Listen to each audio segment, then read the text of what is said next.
नमोस्तुते श्री आशा जैन प्रतापगढ़ से आपके श्री चरणों में अपनी शंका रख रही हैं। हे गुरुदेव, भगवान महावीर स्वामी ने हमें ऐसा कौन सा ज्ञान दिया जिससे हम अपना कल्याण कर सकें? कृपया मार्गदर्शन दें गुरुदेव। भगवान महावीर स्वामी ने वस्तु स्वरूप का सही सही प्रतिपादन किया और जिस वस्तु स्वरूप का प्रतिपादन से हमें आनंद की अनुभूति हुई। हमने जाना कि एक द्रव्य दूसरे द्रव्य का व्यवहार से परिणमन में कारण बन सकता है, लेकिन निश्चय से प्रत्येक द्रव्य की स्वतंत्रता भिन्न भिन्न है। वह द्रव्य अपने स्वयं में परिणमन की योग्यता रखता है, मैं उसके परिणमन में कुछ भी नहीं कर सकता हूँ। इस बात का जो ज्ञान कराया भगवान महावीर स्वामी ने वो अद्भुत था। उन्होंने स्वतंत्रता सिखाई। उन्होंने कहा, आज तुम जो कुछ भी हो अपने कारण से हो और आगे जो कुछ भी होगे वो अपने कारण से ही होगे। आज तुम सुखी हो तो अपने कारण से हो और आज तुम दुखी हो तो अपने कारण से हो। आज तुम रोगी हो तो अपने कारण से हो और आज तुम निरोगी हो तो अपने कारण से हो। आज तुम रागी हो तो अपने कारण से हो, आज तुम वीतरागी हो तो अपने कारण से हो। आज तुम संसारी हो तो अपने कारण से हो और आगे जाके तुम सिद्ध बनोगे तो अपने कारण से ही बनोगे। इतना अद्भुत ज्ञान किसी कृपा किसी आशीर्वाद से नहीं बनोगे, अपने ही पुरुषार्थ से बनोगे। यह बात जो ज्ञान कराई है वह इससे हमारी गुलामी की जंजीरें जो है टूट जाती हैं, हम स्वतंत्र हो जाते हैं। ध्यान रखना, हम स्वच्छंद नहीं होते हैं। हमें महावीर स्वामी के प्रति और लगाव पैदा होता है, गुरुओं के प्रति और लगाव भक्ति पैदा होती है, जिन्होंने ऐसा अद्भुत ज्ञान दिया और अपने जीवन में उतारा। हम भी उनकी संगति करें और ऐसे ज्ञान के माध्यम से हम स्वतंत्र हो जाएं, सभी राग द्वेष विकल्पों से मुक्त हो जाएं, मोह से मुक्त हो जाएं और निराकुलता का जो सुख है उसका हम रसास्वादन कर सकें। ऐसा हमें अद्भुत जो ज्ञान मिला है वो भगवान महावीर स्वामी से मिला है। ऐसा ज्ञान मिल जाने के बाद फिर न हम किसी से राग करते हैं, न किसी द्वेष करते हैं, न किसी से मोह करते हैं और अपने जीवन को आनंदमय बनाते हैं। ये आनंद प्राप्त करने की एक अद्भुत कला। और उन्होंने एक बात और कही कि तुम परमात्मा बन सकते हो, तुम्हारे आत्मा में परमात्मा बनने की शक्ति विराजमान है। जैसे बीज में वृक्ष की शक्ति विराजमान है, ऐसी हमारे आत्मा में भी है। हम कारण परमात्मा है ऐसा उन्होंने बताया और कार्य परमात्मा अपने बल से अपने आप को प्रकट कर सकते हो, ऐसा ज्ञान। इसलिए हम भगवान महावीर स्वामी के प्रति बहुत महिमा आती है। ऐसा सत्य का ज्ञान हमें अनादिकाल से आज तक प्राप्त नहीं हुआ।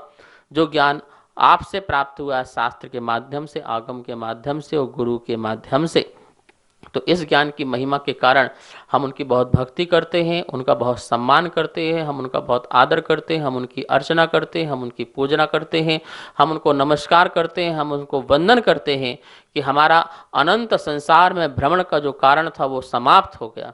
हमारा मिथ्यात अज्ञान आपकी वाणी को सुनने से निकल गया। यह उपकार हम कभी ना भूलेंगे। यह इस प्रकार का जो ज्ञान, अद्भुत ज्ञान भगवान महावीर स्वामी ने हमें दिया है, सचमुच में हम कह सकते हैं कि उन्होंने हमें साक्षात मोक्ष ही दे दिया हो, ऐसा हम व्यवहार से बोल सकते हैं। नमोस्तुते श्री पिंकी जैन राधेपुरी से आपके श्री चरणों में अपनी शंका रख रही हैं।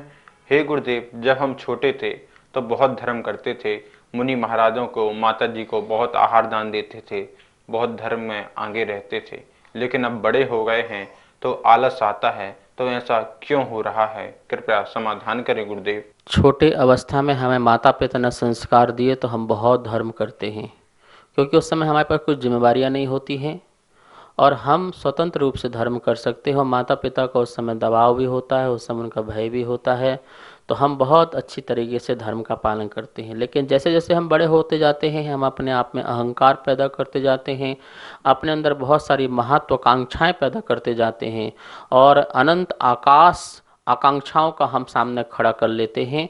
तो उसको पूर्ति करने के लिए हम दिन रात भागते रहते हैं। फिर हमें उसमें तो बड़ा आनंद आता है उसको पूर्ति करने में, और उसकी पूर्ति करने में हमारा धर्म छूटता जाता है, हमारे गुरु छूटते जाते हैं, हमारे संस्कार छूटते जाते हैं। हमारी महत्वाकांक्षा धर्म के प्रति नहीं होती कि हम और धर्म बढ़ाएं, हम संस्कार बढ़ाएं, हम अनुव्रत धारण करें, हम प्रतिमा धारण करें, हम हर हफ्ते में या हर महीने में गुरु के दर्शन करेंगे, तीर्थों की वंदना करेंगे, ऐसा हम संकल्प नहीं लेते। ये हमारी महत्वाकांक्षा नहीं बनती है।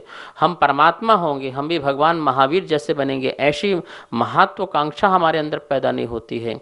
तो हम अपने आप के प्रति उत्तरदायित्व नहीं ला पाते हैं कि हमें क्या होना है। हमारी आकांक्षाएं संसार की ओर फैलती हैं, हमारा हाथ जो है और जीवन जो है पसरता है संसार को पकड़ने के लिए। तो ये जो महत्वाकांक्षाएं हैं, तो बड़े होकर के फिर हम क्या होते हैं, अपनी जिम्मेवारियां में, मजबूरियां में, परिस्थितियों में और भोग विलासनाओं की आकांक्षाओं को पूर्ण करने में लग जाती है, जिसके कारण हमारे साथ धीरे धीरे धर्म जो है छूटते जाता है। महानुभाव, अनादि के संस्कार बुरे हैं, व्यसन के संस्कार हैं, संसार को पकड़ने के संस्कार ज़्यादा हैं, भोग विलास के संस्कार ज़्यादा हैं। यदि आत्मा को प्रतिपल प्रति समय संबोधन ना किया और संस्कार नहीं दिए, संगति सही नहीं मिली, तो निश्चित ही आप छोटे अवस्था में भले धर्म ध्यान करते रहे हों, लेकिन बड़े होते होते होते होगा कि आप धर्म से भ्रष्ट भी हो सकते हैं। आप धर्म से भ्रष्ट भी हो सकते हैं। आपने बचपन में हो सकता है रात्रि भोजन न किया हो, बिना मंदिर के भोजन न किया हो, लेकिन बड़े होके हो सकता है कि आप आलू प्याज भी खा रहे हो, आप रात्रि भोजन भी कर रहे हो, अभक्ष का सेवन भी कर रहे हो। क्यों? क्योंकि आपने अपने को अच्छा बनाने के लिए विचार ही नहीं किया। अभी तक छोटे में जो धर्म था वो आपके दबाव से था, माता पिता के कारण से था, लेकिन आपके स्वयं के अंदर से नहीं था। लेकिन बड़े होकर के यदि आप स्वयं अंदर से धर्म करते, जानते, समझते, लगन लगाते, निष्ठा पैदा करते, अपने अंदर श्रद्धा पैदा करते, तो आप कितने भी बड़े हो जाते, आपका धर्म नहीं छूटता। फिर आप चाहे भारत में रहते, चाहे भारत के बाहर दुनिया में कहीं भी रहते, आप अपने धर्म के साथ रहते, अपने संस्कारों के साथ रहते। तो ध्यान रखना, हर समय आप अपने धर्म का आदर करें, अपने आप का, स्वयं आत्मा का आदर करें, अपने आप के प्रति ईमानदार बने। आप सबके प्रति ईमानदार हैं, पर आप अपने प्रति ईमानदार नहीं कि मैं क्या हूं, मुझे क्या होना है। इस प्रकार का यदि विचार करेंगे तो आप कितने भी बड़े हो जाएं, आप वृद्ध भी हो जाएं, तो आपका धर्म नहीं छूट सकता है। इस प्रकार से मैं आपसे यही कहना चाहूँगा कि आप व्रतों के प्रति आदर भाव रखें, नियम के प्रति आदर भाव रखें, प्रभु के प्रति आदर भाव रखें, माता पिता के प्रति आदर भाव रखें, उनके वचनों को अपने जीवन में उतारें और संस्कारों को सदा याद रखें, स्मरण करें, ध्यान में लाएं, जिससे कभी भी कहीं भी आपका धर्म छूट नहीं सकता है, आपके जीवन के साथ साथ वो रहेगा।